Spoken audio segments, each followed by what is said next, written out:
நம்ம எல்லாருக்கும் சித்தரிக்க போற இந்த இந்த கலைஞர் யார் அப்படிங்கறது நான் ரொம்ப ஆர்வமா பார்த்துக்கிட்டு இருந்தேன். ஏன்னா இங்க வர்ற வரைக்கும் யார் நடிச்சிருக்காங்க அப்படிங்கிறது எனக்கு தெரியல.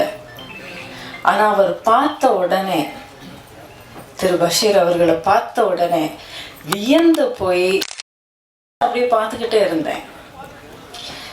ஐயா, உங்களுக்கு என்னுடைய மனமார்ந்த ஒரு நடிகராக, ஒரு நடிகர் இன்னொரு நடிகருக்கு மட்டும் இல்லாமல் இந்த சமுதாயத்துக்கு, நம்ம தமிழ்நாட்டுக்கு சேர்ந்த ஒருத்தராக உங்களுக்கு என்னுடைய மனமார்ந்த பாராட்டும் என்னுடைய மனமார்ந்த நன்றியும் தெரிவிச்சுக்கிறேன். உங்க எல்லாருடைய கையில ஒரு மிகப்பெரிய பொறுப்பு இருக்குங்க. இந்த படத்தை மக்கள் மத்தியில் நீங்க கொண்டு போகணும்.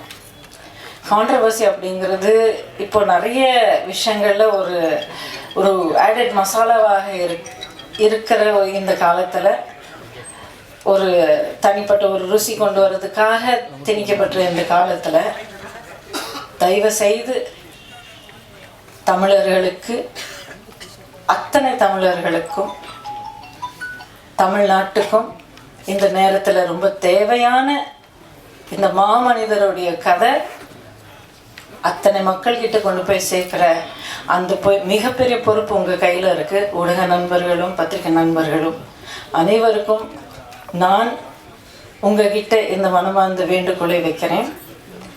கண்டிப்பாக நீங்கள் எல்லாரும் இவ்வளோ சைலண்ட்டாக, இவ்வளோ ஒரு ஒரு ஃபோக்கஸோடு நீங்கள் இவ்வளோ நேரமாக நீங்கள் கேட்டுக்கிட்டு இருக்கீங்க. கண்டிப்பாக நீங்களும் இந்த பயணத்தில் ஒரு மிகப்பெரிய பங்கு எடுப்பீங்க. அந்த பொறுப்பு நீங்கள் எடுப்பீங்க அப்படிங்கிற முழு நம்பிக்கையோட எனக்கு இந்த மேடையில் பேசுகிற இந்த வாய்ப்பு கொடுத்த தம்பி சத்யா அவர்களுக்கு, கோகுலேந்திரா அக்கா சொன்னது போல் இவர் திடீர்னு நேற்றுக்கு சாயங்காலம் ஃபோன் பண்ணார் எனக்கு. அக்கா, நான் சத்யா பேசுகிறேன் காஞ்சிபுரம் அப்படின்னு சொல்லி பேசினார். இதுக்கு முன்னாடி நான் ஒரு தடவை 2 தடவை அவர்கிட்ட பேசியிருக்கேன்.